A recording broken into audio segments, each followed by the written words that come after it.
राम राम राम हरि राम राम राम राम राम। কৃষ্ণ গীতা শাস্ত্ৰৰ অষ্টম অধ্যায় অক্ষৰ ব্ৰহ্মযোগ পদ। অক্ষৰ ব্ৰহ্মযোগ। ও শুনিত মেধ মাংস যাহাৰ ভোজন এনো ৰাক্ষসী কৃষ্ণে তাইৰ পিলাস্তন ও মাৰিবে আহিলা তথা পিতু দিলা গতি হেনয় কৃষ্ণৰ পদে নচাৰু কামতি। কৃষ্ণ ছাৰ বোলে তেজ মাংসহে ভোজন। তেনেকুৱা ৰাক্ষসী পুতনা ৰাক্ষসীয়ে কৃষ্ণৰ স্তন পিছিলে। কৃষ্ণক বধিব আহোঁতে বোলে মাৰিব আখিলা তথাপিতো দিলা গতি। কিন্তু কৃষ্ণই তেওঁৰ স্তন পোৱাৰ কাৰণে সেই ৰাক্ষসীয়ে গতি পালে। গতিকে হেনুৱা কৃষ্ণৰ পদ আমি বোলে চৰণ আমি এৰিব নালাগে বুলি কৈছে। তেওঁৰ প্ৰতি মতি এৰিব নালাগে বুলি কৈছে কৃষ্ণ। ও কৃষ্ণে কহিল অন্তন্তে সপ্তময় ধাত ও ব্ৰহ্ম কৰ্ম আদি যে পদাৰ্থ গোটা হাত ও পাঠে বোলে শুনিও ক দৈৱকীৰ সুত তাক বুলি ব্ৰহ্ম কৰ্ম কোন অধিভূত অধিদেৱ আধ্যাত্মক জানি কেন মতে অধিযজ্ঞ ভিন্ন কৰি কহিলা পূৰ্বতে। কৃষ্ণে বোলে পাৰ্থ কিনো পুছিলা মৰ্ম ও যি গোট অক্ষৰ নিস্তে সেহি গোট ব্ৰহ্ম। কৃষ্ণ যোনবিলাক ক্ষয় নহয় সেয়াই ব্ৰহ্ম বুলি কৈছে। অক্ষৰ হিচাপে ওলাই থাকিব মানে। ও সবাকো ব্যাপিয়া যিটো আছে নিৰন্তৰ যাতো নচলয় এতে বোলয় অক্ষৰ। সকলোতে যোন ব্যাপিয়া আছে মানে হেৰি হৈ নাযায়, সেই হ'ল অক্ষৰ। কৃষ্ণে বোলে অক্ষৰ যে ব্ৰহ্ম কৰি বোলে ও সবাক ব্যাপিয়া আছে এতে কন চলে ও জীৱকে সে আত্মা বোলে জানা ধনঞ্জয় স্বভাৱতে ভুক্তা ৰূপে দেহতে আশ্ৰয় দেৱক উদ্দেশ্যি যজ্ঞ দৈৱ কৰে ত্যাগ তাকে কৰ্ম বোলে জানি উক মহাভাগ ও একাদশ ইন্দ্ৰি মায়া মদ অহংকাৰ পঞ্চভূত সূক্ষ্ম পঞ্চ তমাত্ৰ তাহাৰ এহি খে 24 ততে দেহ হুয়া যাজুত জানি বাহা দেহকে বুলয় অধিভূত অধিদেৱ যাক বুলি পুৰুষ বৈৰাগ সৰ্বঠায়ে থাকে সূৰ্য মণ্ডলৰ মাজ তেহু আদি পুৰুষ সৰ্ব দেৱতাৰ পতি সেহি গোট অধিদেৱ জানা মহামতি মই অধিযজ্ঞ সভা হাৰে অন্ত জামি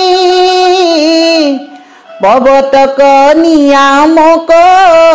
ফলদাতা আমি মোক অন্ত জামি জানি বুলয় ঈশ্বৰ এই বুদ্ধি নিষ্ঠা ভক্তি বাঢ়ে পুৰুষৰ কৃষ্ণ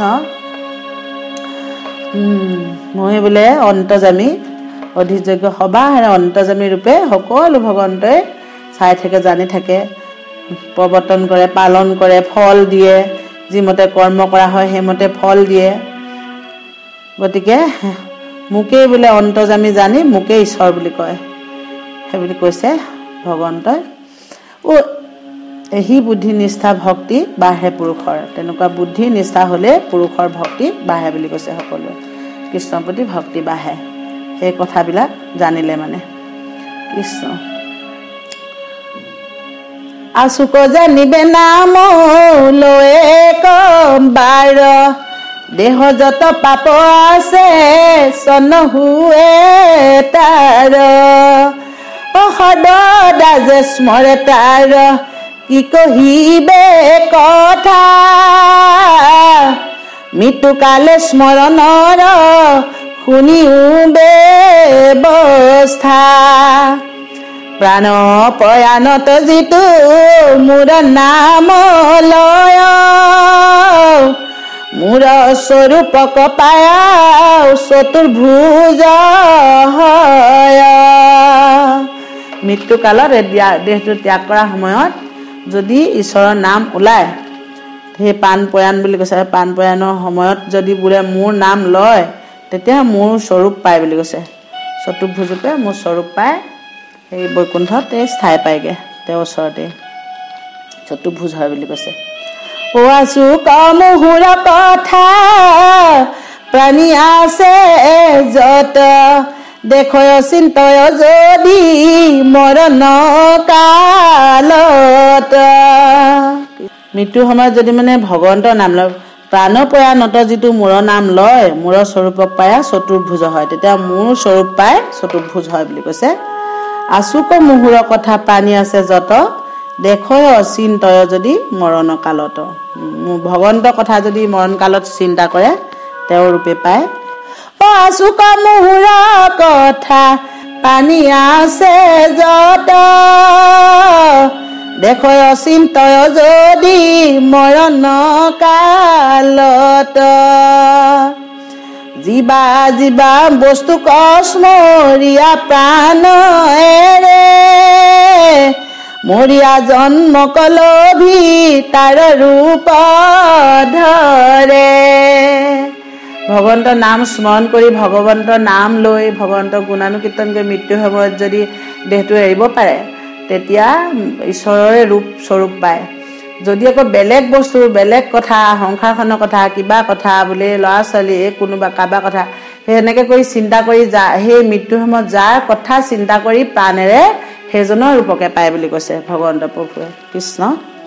কিন্তু বাল্যকাল হন্তে স্মৰে যিটো লোক সেই সংস্কাৰে মৰ নতু স্মৰে মোক যোনে বাল্যকালৰ পৰাই সৰু কালৰ পৰাই বোলে ঈশ্বৰৰ নাম স্মৰণ কৰে সেইজনে সেই সময়তে সেই সংস্কাৰে এনে কৰোঁতে অভ্যাসৰ ফলতে অভ্যাসৰ বলতে ঈশ্বৰৰ নাম আপোনা আপুনি আহে বুলি কৈছে পূবে জনমৰ যাৰ আশ্ৰয় বাসনা অনায়াসে মৃত্যু কালে স্মৰে সেহি জনা আকৌ আগৰ জন্মৰ যদি বাসনা আছে ভাগ্যত তেতিয়াও আকৌ অনায়াসে পায় অনায়াসে বোলে মৃত্যুকালত ঈশ্বৰৰ নাম আহিবই কৃষ্ণ পূৰ্ব জনমৰ যাৰ আশ্ৰয় বাসনা অনায়াসে মৃত্যু কালে স্মৰে সেই জনা ও মোৰ নাম স্মৰণে ভাষ নাহি যাৰ যদি লোকে স্মৰায় মুখে নাহে তাৰ কৃষ্ণ কৃষ্ণ পূৰ্ব জন্মৰ বাসনা থাকিলেও অনায়াসে মৃত্যুৰ সময়ত ল'ব পাৰে ঈশ্বৰৰ নাম হা আকৌ অভ্যাস কৰিলেও সৰুৰে পৰা অভ্যাস থাকিলেও তেতিয়া আপোনা আপুনি আহে তেতিয়াও ল'ব পাৰে তেওঁৰ নাম নহ'লে যদি অকণো অভ্যাসেই নাথাকে তেতিয়া মৃত্যুৰ সময়ত আনে যিমান স্মৰণ কৰালেও ক'বলৈ ক'লেও যিমান হেৰি কৰিলেও মুখত মনত নাহে বোলে তেতিয়া